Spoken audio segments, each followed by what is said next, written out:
Every hero in this book is worse than the one before him. That is not how heroes are supposed to work.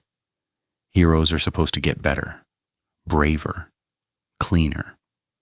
The rescuers are supposed to climb towards something. But this book does not climb. It falls. It falls one deliverer at a time for 300 years until the last pages describe something so dark that the man writing it can no longer bring himself to point at a single hero. He stops naming champions. He just writes one sentence, the same quiet sentence he has been slipping into the cracks of the story the whole time. And the last time you hear it, it will not sound like ancient history. It will sound like a description of the street you live on. We will get to that sentence. Keep it in the back of your mind, because the entire book of Judges is built to lead you to it. And somewhere near the middle, there is a woman standing on a rooftop with a heavy stone in her hands, and the most dangerous man in Israel is walking directly underneath her. We will get to her too, but not yet. First, you have to understand the machine, because most people read the book of Judges the way you'd read a folder of unrelated short stories. Here's the one with the woman and the tent peg. Here's the one with the fleece. Here's the strong guy with the long hair. You met them in Sunday school as a box of disconnected action figures. But that is not what this book is. Read in order, like in the actual sequence the writer chose. These are not separate stories at all. This is not a list of heroes. This is not a circle that comes back to where it began. This is not a gentle season of ups and downs. This is a staircase. And every judge is one more step down. Let me show you how the staircase was built. The Hebrew word the book uses is shofet. We translate it judge.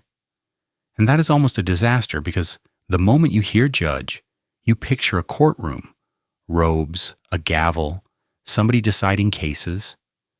That is not what a shofet is. A shofet is a deliverer, a rescuer, a war leader.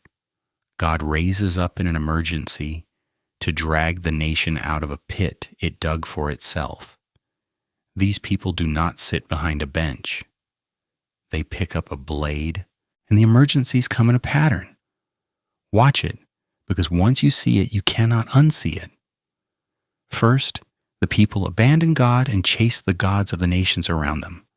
Second, God hands them over to an enemy who grinds them down. Third, the people, crushed, cry out. Fourth, God, against all of it, raises up a shofet and gives them a rescue they did not earn. Fifth, the land has rest. And then the judge dies. And the moment he dies, they do it all over again. Only worse: sin, servitude, crying out, salvation, silence, then a deeper sin. Here's what most people miss. It looks like a loop, like a wheel turning in place. It is not a wheel. A wheel returns to the same height. This thing never returns to the same height. Each time the people fall, they fall lower than the time before. Each rescue buys a little less peace. And this is the part that should make the hair on your arms stand up. The violence slowly changes direction. In the beginning, the danger comes from outside. Foreign kings, foreign armies. By the end, the danger is coming from inside the house. Israelite against Israelite. Father against child. A whole tribe against another tribe. So watch the descent. Don't watch the heroes. Watch the floor dropping out beneath them. And before you decide this is just a story, let me hand you something solid to stand on. There's a slab of black granite in a museum in Cairo, carved by an Egyptian pharaoh named Merneptah. dated to the late 13th century before Christ, right in the window when these events were unfolding. On it, the Pharaoh brags about the peoples he crushed in Canaan, and one of the names he lists is Israel. It is the oldest mention of Israel found anywhere outside the Bible, a people settled in the land, already worth a king's boasting. The world of the judges is not a fairy tale floating in the air. There were real towns, real tribes, real bodies in the dirt. Keep that in mind. It makes everything that follows heavier. The first step down is so clean, it almost looks like the good old days. His name is Othniel. He is family to Caleb, one of the only two men of an entire generation who trusted God enough to want to walk into the promised land. Good blood. In fact, Othniel first shows up winning a wife, Caleb's daughter Achsah, by leading the charge to capture a fortified town, and Achsah is sharp enough to ride back to her father and ask for springs of water with her land, refusing to settle for dry ground. Strong man, strong woman, clean beginning. That is the family the first rescue comes from.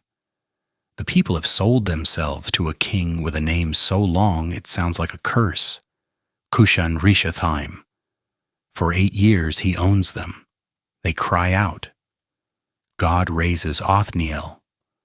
Othniel goes to war, wins, and the land has rest for 40 years. That is the whole story. 8 verses. Clean cause, like clean effect. A nation sins. A nation suffers. A nation cries. A hero saves. A nation rests. If the entire book were like Othniel, it would be a comfort. Remember this clean shape, because you're about to watch it get filthy. The second step down hides a knife.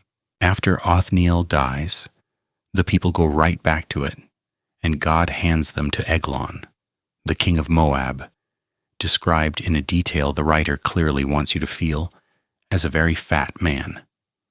For 18 years, Moab sits on Israel's neck. Then God raises a man from the tribe of Benjamin named Ehud. And here's the small, strange thing the text makes sure you know. Ehud is left-handed, but it gets stranger, because that one detail is the whole plan. Ehud forges himself a dagger, double-edged, about 18 inches long, and he straps it to his right thigh, under his clothes, on the wrong side. Why the wrong side? Because when you brought tribute to a king, guards would pat you down. And a guard checking for a weapon on a right-handed man checks the left side where the right hand would reach. Ehud is left-handed. They check the wrong leg. The blade goes through. He delivers the tribute, then turns back and tells the king he has a secret message for him. The king sends everyone out of the room. They are alone in the cool upper chamber. Ehud says, I have a message from God for you. And he drives the dagger in so hard that, and the Bible does not flinch from this, the fat closes over the entire handle. He leaves it inside. He slips out, locks the doors of the upper room behind him, and walks calmly past the guards. And here's the detail that gives him his window. When the servants come back and find the doors locked, they assume the king is relieving himself in the cool room. And they wait. And wait. Embarrassed to interrupt, they stand outside doing nothing until it becomes unbearable. And by the time they finally unlock the doors and find their king dead on the floor, Ehud is long gone into the hills. Ehud blows a ram's horn in the hill country. Israel comes down, and 10,000 Moabites fall that day. And then 80 years of rest. the longest piece in the entire book. Sit with that number because you will not see anything like it again. The book peaks early. From here, the piece keeps getting shorter and the rescuers keep getting stranger. The Jewish historian Josephus, writing for a Roman audience 1,000 years later, retold these stories in his Antiquities of the Jews, and even he lingers on Ehud's nerve, a lone man walking unarmed as far as anyone could see, straight up to a foreign king. That nerve is real. Hold on to the feeling of it, because the courage in this book does not run out. The character does. The third step is 1 verse long, and you would miss it if you blinked. A man named Shamgar kills 600 of the Philistines with an ox goad, a long wooden stick farmers used to drive cattle. No army, no cycle described. Just a farmer, a stick, and 600 dead. The writer drops him in like a single drum beat, almost to say, the rescues are happening, but they're getting wilder, lonelier, more improvised. Keep moving. The fourth step belongs to 2 women, and one of them changes everything you think you know about who gets to be a hero. Stay with me, because this one is famous and almost everybody remembers it wrong. The enemy this time is a Canaanite commander named Sisera, and Sisera has 900 chariots of iron. You have to understand what that means in the Bronze Age. Iron chariots on flat ground were the tanks of their world. Israel had nothing like it. For 20 years, Sisera terrorizes them, and the people cry out again. The leader God is using is not a man. Her name is Deborah, and she is a prophetess. And she sits under a palm tree, and the whole nation comes to her for judgment. She summons a general named Barak and tells him, "Take 10,000 men to Mount Tabor. God will hand you Sisera." And Barak, the soldier, the one with the title, says he will not go unless she comes with him. So she goes, and she tells him plainly, "Fine, but because you did it this way, the glory of this victory will not go to you. It will go to a woman." He thinks she means herself. She does not. The battle breaks at the river Kishon. God throws Sisera's army into a panic, and the great commander with the 900 iron chariots ends up doing the most undignified thing a warlord can do. He runs, on foot, alone, and he stumbles exhausted to a tent, the tent of a woman named Jael, the wife of a man at peace with his enemy. She comes out. She says, "Turn aside, my lord. Do not be afraid."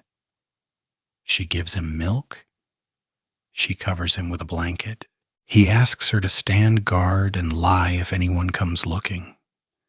And then while he sleeps the dead sleep of a terrified man who thinks he is finally safe, Jael picks up a tent peg and a hammer, kneels down beside him, and drives the peg through his temple and into the ground. The most feared man in the region, killed in his sleep by a woman with a tent stake, just as Deborah said.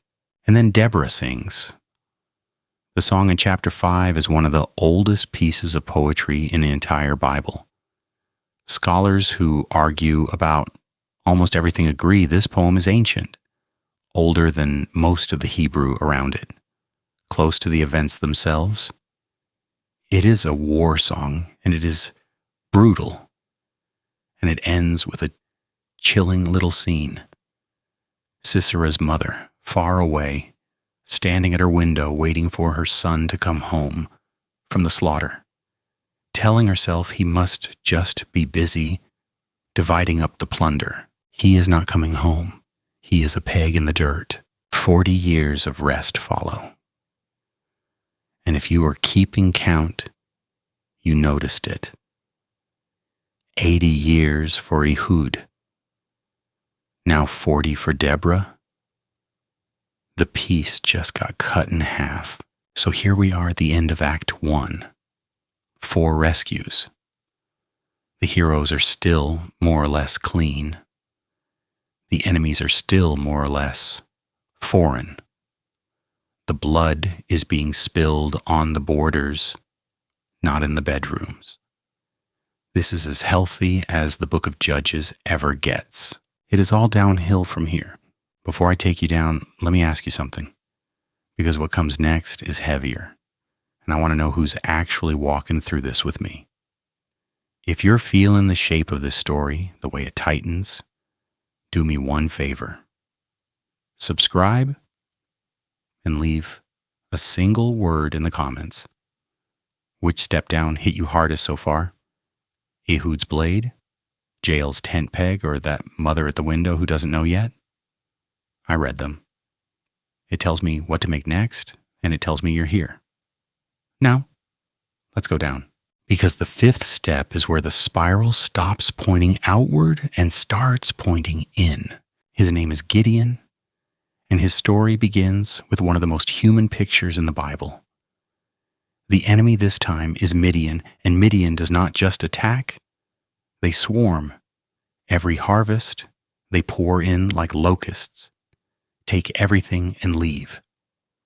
The Israelites are hiding in caves. And when we meet Gideon, he is threshing wheat, not out in the open field where you thresh wheat, but crammed down inside a wine press, hiding, terrified that the Midianites will see his little bit of grain and take it. That is who God walks up to. And the angel says, "The Lord is with you, you mighty man of valor." Mighty man of valor to a man hiding in a hole. And the first thing God tells this trembling man to do is not to fight Midian. It's to go to his own father's yard in the dark and tear down the altar to Baal that his family has been worshiping at, and cut down the wooden pole beside it. Gideon does it. But notice how. He does it at night, with 10 servants, because the text says he was too afraid of his family and his town to do it in daylight. When the men of the town wake up and find their idol smashed, they want him dead. And his father gives him a new name to throw back at them. Jerubbaal, which means, let Baal contend. In other words, if Baal is really a god, let Baal fight his own battles. From that day, Gideon carries a name that is a dare aimed at a false god. Remember that name? It matters more than you'd think when his sons come into the story. Now watch what happens next, because this is where the book starts asking a darker question. Gideon does not believe it. He asks for a sign. God gives it. Then Gideon lays out a wool fleece overnight and asks God to make it wet while the ground stays dry. God does it. Then, and this is the tell, Gideon asks God to do it again, the other way. Dry fleece, wet ground. He needs to be sure twice. God, patient, does it again. Then comes the famous part. God whittles Gideon's army down on purpose. 32,000 men. God says too many. If you win with that, you'll think you did it yourselves. Send the scared ones home. 22,000 leave. 10,000 left. Still too many, God says. Bring them to the water. Watch how they drink. Most kneel and put their faces to the stream. 300 lap the water with their hands, staying on their feet, eyes up. Keep those 300. Send the rest home. 300 men. Against a valley so full of Midianite camels, the text says, you could not count them, like sand on the seashore. And Gideon does not even give them swords for the attack. He gives each man a trumpet, a clay jar, and a torch hidden inside the jar. In the dead of night, They surround the camp. On the signal, 300 trumpets scream, 300 jars shatter, 300 torches blaze out of the darkness at once. And the Midianites, jolted awake into chaos, start swinging their swords at each other. The army destroys itself. Gideon chases down its 2 kings, Zebah and Zalmunna, across the desert. And when he catches them, it turns personal. He learns these 2 kings had killed his own brothers in an earlier raid. Men who looked, he says, like sons of a king. Gideon turns to his oldest son, just a boy, and tells him to execute the captured kings. But the boy is too young and too afraid to draw his sword. So Gideon does it himself. Even here, in his finest hour, you can feel the violence starting to leak from the battlefield toward the family. A father, his murdered brothers, his frightened son, and a blade. The day is won. It is the greatest underdog victory in the book. And the people are so dazzled, they come to Gideon and beg him, "Rule over us, you and your son and your grandson. Make yourself a king." And Gideon says the right thing. He says, "I will not rule over you, and my son will not rule over you. The Lord will rule over you." Beautiful. Correct. And then he opens his mouth 1 sentence too far. Here's the part nobody tells you. Right after refusing the crown, Gideon asks for something else. He asks every soldier to give him 1 gold earring from the plunder. They pile up so much gold it weighs around 40 pounds. And Gideon takes all that gold and makes an ephod,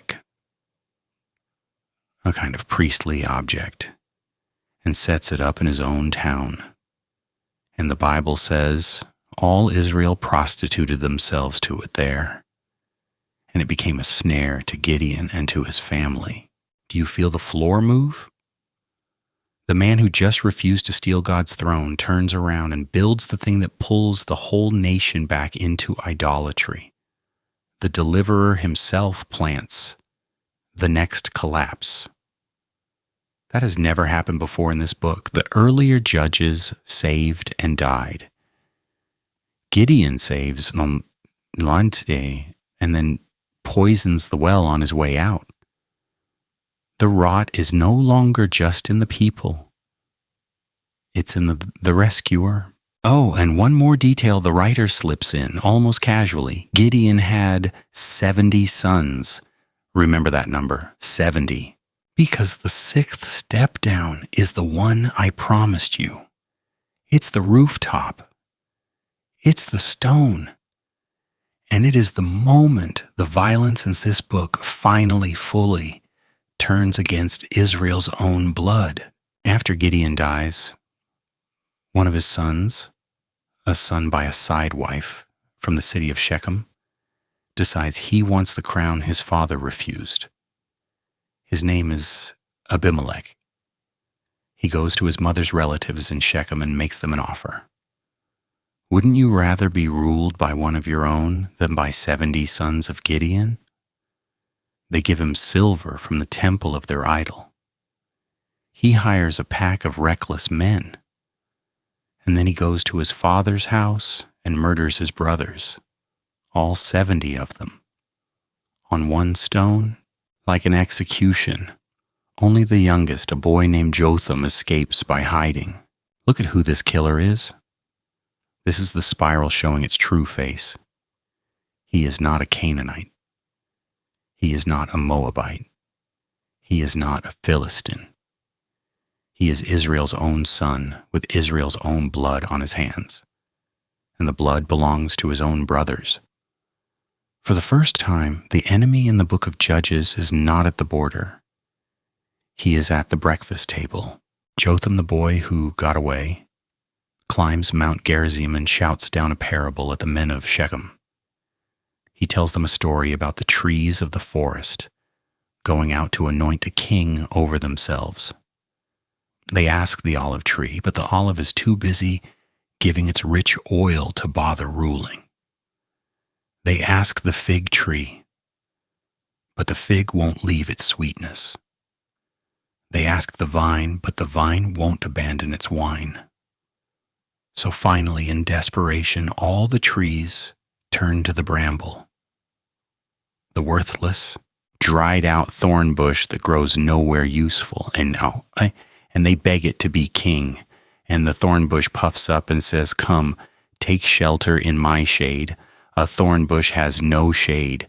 And then it sneers, "But if you don't, may fire come out of me and burn down even the great cedars of Lebanon." That's the warning. The only thing eager to rule you, Jotham says, is the one thing with nothing to offer but a fire that consumes everyone. Then he runs for his life, and his curse comes true. Abimelech rules for 3 brutal years, then turns on the very city that made him, and burns its tower with about 1,000 people inside. And then he marches on another town, Thebez. The people flee into a strong tower at the center of the city and bolt the door and crowd up onto the roof. Abimelech, drunk on it now, marches right up to the base of the tower to set it on fire, just like the last one. And there she is, the woman on the roof. We have finally reached her. She is not named. She is just a woman of Thebez, and in her hands is an upper millstone, the heavy round stone you grind grain with. She watches the most dangerous man in Israel walk to the foot of her tower, and she drops it. It lands square on his head and crushes his skull. Dying with his last shred of pride, Abimelech does something that tells you everything about him. He calls his armor bearer and begs the young man to run him through with a sword, so that no one will ever be able to say that a woman killed him. A woman killed him anyway. The book makes sure you know it. But the spiral doesn't stop there, because between the bloodshed, the book drops in a strange, quiet handful of judges, and what it says about them is its own kind of warning. There's Tola, who judged for 23 years. There's Jair, who judged for 22. And the one thing the Bible bothers to tell you about him is that he had 30 sons who rode 30 donkeys and controlled 30 towns. Later, there's Ibzan with 30 sons and 30 daughters, marrying them off in every direction. Then Elon. Then Abdon, with 40 sons and 30 grandsons riding around on 70 donkeys. Do you hear what's missing? No enemy, no rescue, no battle. The writer has nothing to record about these men except their herds of children and their fleets of donkeys and their little clusters of towns. The office that began as Othniel charging into war to save a nation has quietly curdled into something else. Local big men, building family dynasties, counting their sons like livestock. The judges have stopped being deliverers and started being landlords. Nobody's getting saved anymore. They're just accumulating. That too is a step down. It just doesn't bleed, so you almost miss it. And then we reach the 7th great step. And the 7th step puts a child on an altar. Pay attention to this, because it is one of the hardest passages in all of Scripture, and the church has argued about it for nearly 2,000 years. His name is Jephthah, and he starts as an outcast. He is the son of a man named Gilead and a prostitute, and his legitimate half-brothers drive him out of the family so he won't share the inheritance. He becomes a raider, a leader of rough men on the edges of society. But Jephthah is a fighter, And when the Ammonites come to crush Israel, the same elders who let him be thrown out come crawling back. Lead us, and we'll make you our head. And Jephthah, on the edge of battle, makes a vow to God. A vow he didn't have to make. He says, "If you give me victory over the Ammonites, then whatever comes out of the doors of my house to meet me when I come home, I will offer it up as a burnt offering to you." He wins. The slaughter of the Ammonites is enormous, and he comes home in triumph, and the doors of his house open, and out comes his daughter, his only child, dancing with tambourines to celebrate her father, the hero. The Bible says he tore his clothes. He cried out that she had brought him to his knees because he had opened his mouth to God and could not take it back. And she, and this part will break you, she does not run. She tells her father to keep his word. She only asks for 2 months to go into the hills with her friends and weep because she will never marry, never have children. Then she comes home. And the text says he did to her as he had vowed. Augustine and other early Christian thinkers agonized over this passage for centuries. Some of them desperate to read it as her being given to lifelong service instead of death, because the plain sense is so terrible. But the writer of Judges doesn't soften it for you. He lets it stand. A judge of Israel, a deliverer raised up by God, destroying his own child over a reckless promise to a God who never asked for such a thing. The earlier judges killed the enemy. This one kills the future.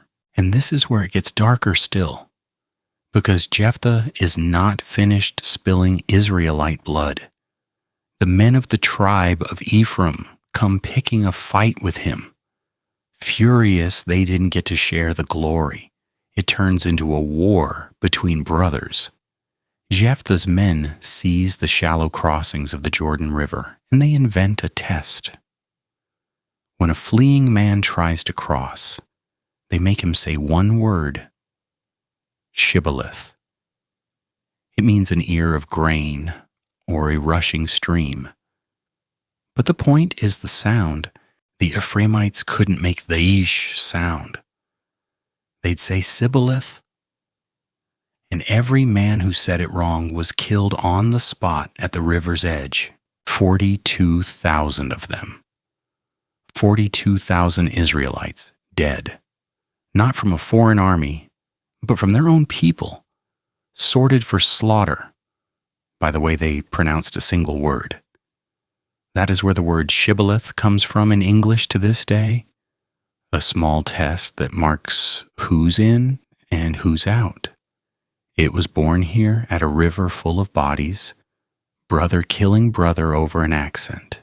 We are most of the way down the staircase now. The enemies have moved all the way inside. And we have one great deliverer left. The most famous, the strongest, and somehow the most broken of them all.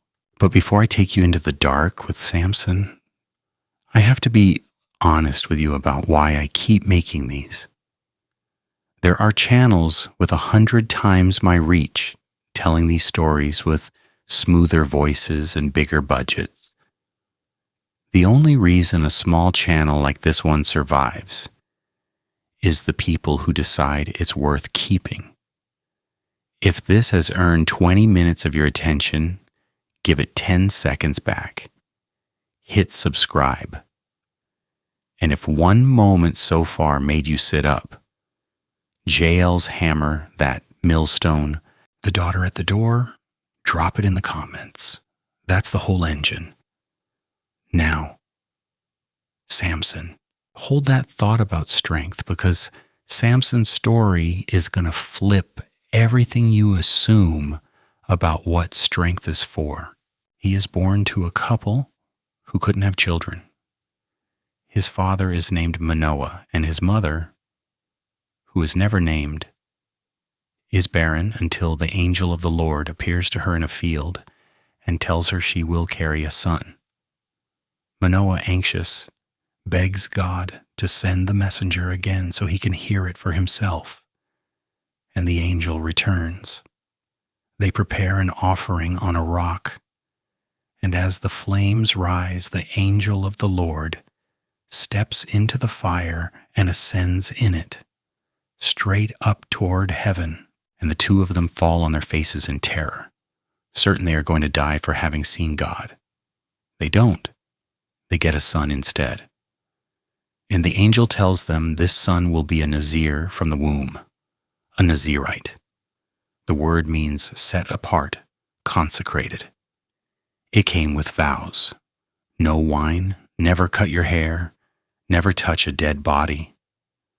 Samson is set apart before he can even choose it. He is, on paper, the most dedicated man in the entire book, announced by an angel in fire, born holy, marked for God, gifted with strength no human has any business possessing, and he wastes almost all of it. Watch the pattern of his life, and you will see a man who does whatever he wants, whenever he wants it. He sees a Philistine woman and demands his parents get her for him. On the way to that wedding, a young lion roars at him, and the spirit rushes on him, and he tears the lion apart with his bare hands. As easily as you'd tear a young goat, he tells no one. Later, passing the carcass, he finds that bees have made a hive in it, full of honey, and he scoops the honey out with his hands and eats it and shares it with his parents, never telling them he scraped it out of a dead body. Stop and feel that. A Nazirite was forbidden to touch the dead. Samson reaches into a rotting carcass for a sweet snack and doesn't think twice. The vow is already cracking and nobody can see it yet. Then, at his wedding feast, he turns the lion into a riddle. Out of the eater came something to eat. Out of the strong came something sweet. And bets 30 changes of fine clothes that no one can solve it. When his new wife is threatened by her own people, she weeps it out of him and hands them the answer. He loses the bet. And to pay the debt, he walks down to another town, kills 30 men, and strips the clothes off their bodies. A wedding turned into a riddle, turned into a massacre, all over wounded pride. When that marriage falls apart, he catches 300 foxes, ties torches between their tails, and sends them flaming through the Philistines' grain fields. They retaliate. He strikes back. They come for him with an army, and Samson, alone, picks up the fresh jawbone of a donkey off the ground and kills 1,000 men with it. He tears the gates of a city out of the ground and carries them up a hill on his shoulders. The power is staggering, and it is attached to a man with no self-control whatsoever. Every other judge, for all their flaws, was trying to rescue the nation. Samson is mostly settling personal scores. The strength of God in the hands of a man who only ever asks one question: what do I want right now? There's one more thing, and her name is Delilah. The Philistine lords come to her and offer her a fortune, 1,100 pieces of silver from each of them, to find the secret of his strength. And Samson, who should know better, plays a game with her. 3 times she asks, 3 times he lies, 3 times she springs a trap on him while he sleeps, and 3 times he wakes up and breaks free. 3 times he gets to see exactly what she is doing, and 3 times he goes back to her bed anyway. That is the real tragedy of Samson. It was never the haircut. The haircut is just where the slow surrender finally showed up on the outside. He had been giving himself away in pieces for years. Finally, he tells her the truth, that his strength is tied to the vow, to the uncut hair on his head. She lulls him to sleep on her knees, has his head shaved, and calls the Philistines in. And the Bible says the saddest sentence in his whole story. He woke up and went out as before, not knowing that the Lord had left him. He did not feel it leave. Stop there for 1 second, because that line is the whole book in miniature. He did not feel it leave. Nobody in a real fall ever does. You don't get a siren. You don't get a screen that flashes, "You are now declining." The floor lowers so slowly, one ordinary compromise at a time, that from the inside it just feels like your normal life. The man who watched a trap snap shut on him 3 nights running could not feel the most important thing in his life slipping out the door, because he was the one carrying it out, a piece at a time, and calling it desire. That is how the spiral works. It is invisible from the bottom. It always feels in the moment like simply doing what seemed right to you. The Philistines seize him. They gouge out his eyes. They chain him and put him to work grinding grain in a prison. The strongest man alive, blind, walking in circles, doing the labor of an animal. They throw a great festival to their god, Dagon, to celebrate, and they drag Samson out to laugh at him, this ruined giant, in a temple packed with 3,000 people on the roof alone. And blind Samson asks a boy to lead him to the 2 central pillars holding up the whole structure.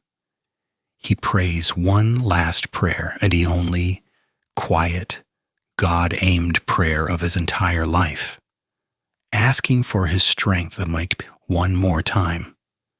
He puts a hand on each pillar, and he says, let me die with the Philistines. And he pushes. The temple comes down on everyone, himself included. The text tells you he killed more in his death than in all his life. That is the last great judge of Israel, a man who could only finally do something selfless when he was blind, enslaved, and about to die. The deliverers started with clean Othniel and his clean 40 years of rest. They end with a blind man pulling a roof down on his own head in the dark. And here is the thing that should stop your breath. After Samson, the book does not give you another hero. It does not give you one. Watch how far it falls when the judges run out, because the last 5 chapters of the book of Judges have no deliverer at all. And this is where the writer finally shows you the bottom. First, a man named Micah literally steals silver from his own mother, then uses it to make idols, and sets up a private shrine in his house with his own homemade priesthood. Then, a wandering Levite, a man from the tribe meant to serve God, agrees to be Micah's personal priest for a salary and a place to stay. Then the tribe of Dan, hunting for territory, comes through, steals Micah's idols and his priest right out from under him, attacks a quiet, unsuspecting town living in peace, burns it to the ground, and sets up that stolen idol worship as their own. Theft on top of theft, on top of murder, on top of false religion, and not one judge anywhere to be found. And then comes the very last story. I will tell it to you carefully because it is brutal and the writer means for it to be.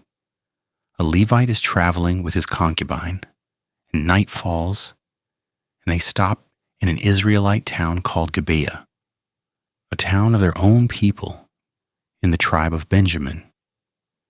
And that night, the men of the town surround the house where they're staying, pounding on the door, demanding the traveler be handed over to them so they can abuse him. If that horror sounds familiar, it should. It is a deliberate echo of Sodom, the wicked city God rained fire on in Genesis. Except this is not Sodom. This is Israel. This is God's own people in God's own land, behaving like the city that became the Bible's byword for evil. What happens next is too dark to dress up. The traveler shoves his concubine out the door to save himself, and the men of the town abuse her all night. And at dawn she collapses dead on the threshold. He carries her body home, cuts it into 12 pieces, and sends one piece to each of the 12 tribes of Israel as a horrifying summons to war. And the war that follows nearly erases an entire tribe from the earth. Israel turns on Benjamin, and the slaughter is so total that the tribe of Benjamin is reduced to about 600 surviving men, with no women left for them to marry and rebuild. So, to keep their own tribe from going extinct, the other Israelites wipe out yet another town to harvest its young women as wives. And when that isn't enough, they tell the remaining Benjamites to go hide in the vineyards and kidnap the girls who come out to dance at a festival. That is the last image the book of Judges leaves in your mind. Not a hero, not a rescue. A nation that has so completely lost the thread that its solution to a massacre is another massacre and a mass abduction. The enemies are all gone now. There's no foreign king left to blame. The only people left to destroy Israel are the Israelites. And now, finally, the sentence. The one I told you to hold on to at the very beginning. Here's what almost no one notices. 4 times in these closing chapters, the writer steps out from behind the story and says a version of the same thing. In those days, there was no king in Israel. Everyone did what was right in his own eyes. The first times he says it, it's almost a quiet aside. By the last verse of the entire book, it is the only thing left standing. In those days, there was no king in Israel. Everyone did what was right in his own eyes. End of book. No resolution, no triumph. No new hero riding in, just that. And here's the piece of it that the English hides from you. The Hebrew word behind right is yashar. And yashar doesn't only mean right. It means straight, level, upright. The very word the Bible uses for what is genuinely good in God's sight. So the sentence is a brutal pun. Everyone did what was yashar, what was upright, in his own eyes. Each person was the hero of his own story. Each man was certain he was the one doing the straight thing. Abimelech thought he was right. Jephthah thought he was keeping a holy promise. Samson thought he was just living his life. The men of Gibeah, the kidnappers in the vineyards, every one of them in his own eyes had a reason. Nobody in this book thinks of himself as the villain. That is exactly why the nation fell. Not because everyone chose evil, because everyone became the final judge of his own good. And there was no king, no higher court, no shared straight above them all to measure against.